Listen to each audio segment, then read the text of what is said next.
Hello दोस्तों, बोलिए गुरुदेव भगवान की जय।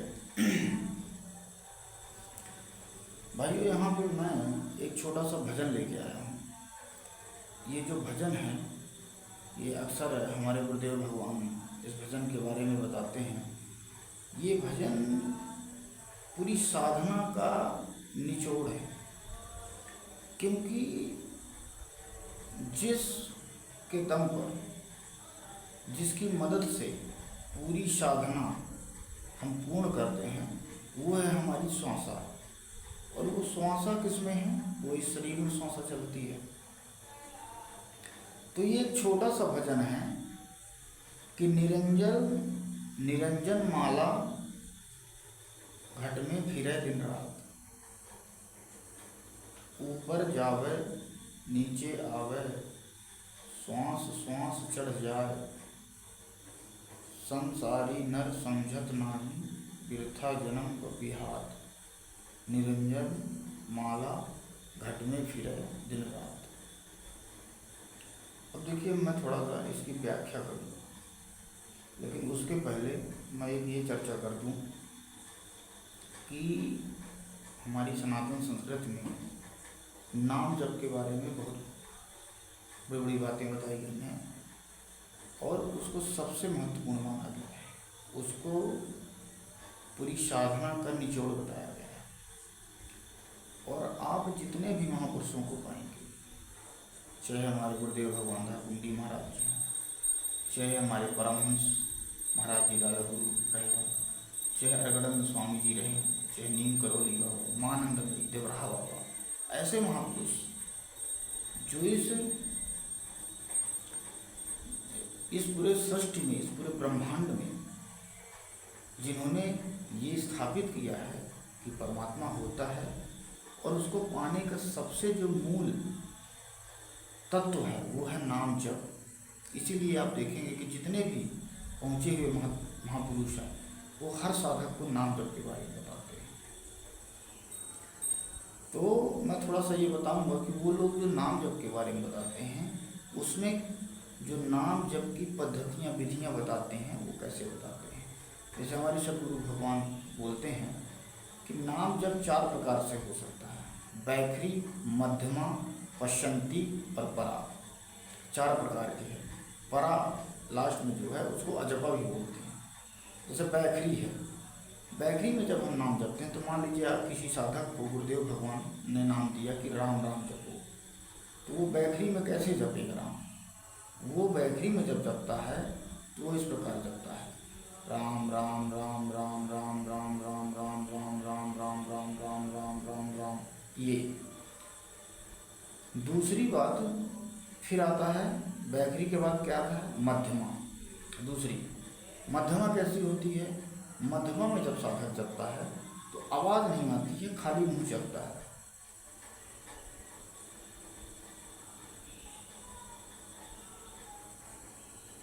आप देख सकते हैं मेरा मुंह चल रहा था, आवाज़ नहीं आ रही थी। ये हो गया मध्यमा। पश्चंती में कंठ से नाम जपा जाता है, मतलब ना मुंह चलता ना आवाज़ आती, मौन बैठ जाता है साधक, लेकिन उसका चित्त नाम पे रहता है, उसको बोलते हैं पश्चंती।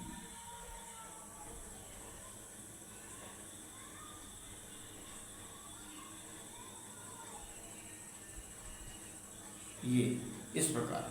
और फिर एक आता है अजपा, जिसे बोल अजपा जाप, जो परावाणी से जपा जाता है। तो परावाणी कौन सी है?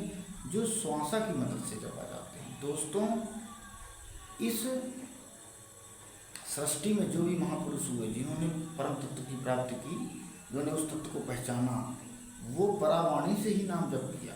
क्योंकि ये थोड़ा कठिन है, इसमें कई चीज़ों का पालन करना पड़ता है, और उन कई चीज़ों में सबसे महत्वपूर्ण है ब्रह्मचर्य का पालन। यदि आपके जीवन में ब्रह्मचर्य नहीं है, नियम संयम नहीं है, शुद्धता नहीं है, तो ये जो अजपा जाप है, जो परावाणी से जपते हैं, ये कभी कभी ये भी देखा गया है कि साधक को विक्षिप्त कर देती है। साधक को जो है, क्योंकि जब अपन मन को श्वासा में बैठा के बोलते हैं, कैसे जपेंगे? श्वासा में बैठा के, जैसे मान लीजिए राम बोलना है तो ऊपर श्वास गई तो रा, नीचे श्वास आई तो माँ, रा म, ऐसे। तो आप क्या करना है, आंख बंद कर लेना है और वो जो अक्षर नाम है जो गुरुदेव भगवान दिए हैं उसको श्वास में बैठा लेना है। जैसे ओम है तो ऊपर गया तो ओ, नीचे आई तो माँ, तो मुंह बंद करके बैठ जाना है और आंख बंद कर लेना है और जो अपनी श्वास है उसमें नाम को पूरी तरह सेट कर देना है। दोस्तों आप 2 मिनट करिए इसको, आपको फर्क समझ में आ जाएगा कि इसके क्या प्रभाव है। ठीक है, तो ये अजपा जाप सबके लिए नहीं है, जिसको जपना पड़, जो जपते हैं उनको गुरुदेव भगवान खुद देते हैं, नहीं तो या तो बैखरी या मध्यमा या पश्चंती। दोस्तों जैसा आप जानते हैं कि अजपा जाप जो है गुरुदेव भगवान ही बताते हैं। उसके पहले आप यदि आप बैठा सकें तो आप पश्चंती से जपें, क्योंकि क्या होता है ना, ये शरीर रूपी मंदिर में ही परमात्मा है और परमात्मा ना बोल सकता, निर्लेप है। तो जितना आप गुप्त होकर नाम जपेंगे उतना ही जो है वो प्रभावशाली होता है। अजपा में क्या है, अजपा तो पूरी तरह गुप्त है, क्योंकि श्वास में बैठा के लोग जपते हैं। ठीक है, तो ये है नाम जपने की थोड़ा सा पद्धति। मैंने इसलिए बताया क्योंकि ये जो भजन है ये उसी से संबंधित है।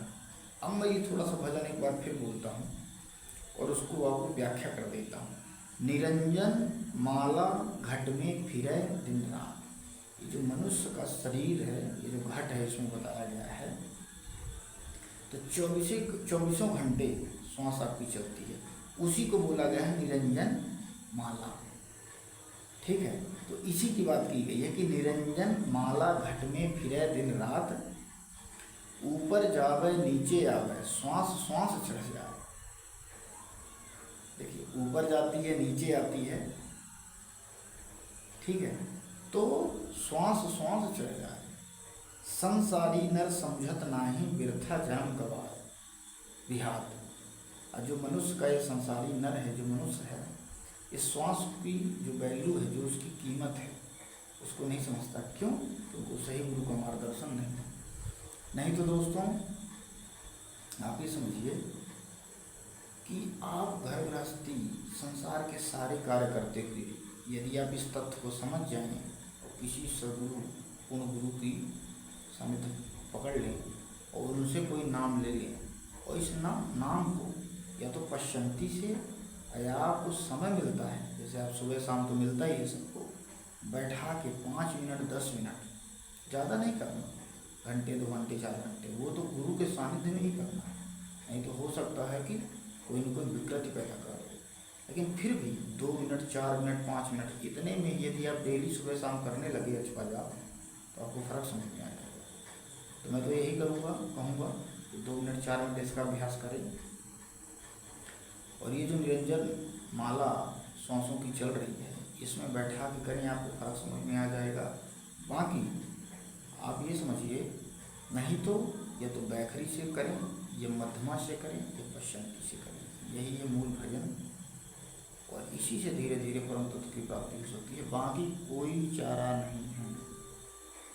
आप ये समझिए, सारे घर गृहस्थी संसार के कार्य करते हुए, जीवों की सेवा करते हुए, माँ बाप की सेवा करते हुए, पत्नी पुत्र का धर्म निभाते हुए, एक पिता पति का धर्म निभाते हुए, जो जहाँ पे है वो कोई एक अक्षर नाम ले ले, पूर्ण ब्रह्म परमात्मा को प्रणाम करे और इस प्रकार से सुबह शाम जप करे। आप धीरे धीरे ये समझेंगे और पाएंगे कि पहले मैं क्या था, अब मैं क्या हूँ, अब फर्क समझ में आ जाएगा। तो दोस्तों ये जो है ये इतना महत्वपूर्ण है, पूरी साधना का निचोड़ है। आप देख सकते हैं इस भजन को। यहाँ पे मैं जो है थोड़ा सा ये मैं इसमें नहीं आएगा, एक बार मैं फिर पढ़ देता हूँ। निरंजन माला घट में फिरे दिन रात, ऊपर जावे नीचे आवे, श्वास श्वास चढ़ जाए। संसारी नर समझत नाही बिरथा जन्म बिहात, निरंजन माला घट में फिरे दिन रात। तो ये भजन, इसको सिर्फ पढ़ाना नहीं है, इसको प्रैक्टिकल अप्लाई कर दीजिए, रिजल्ट आपको दिखेगा। बाकी इसके अलावा दूसरा कोई उपाय नहीं है। बोलिए सद्गुरुदेव भगवान की जय।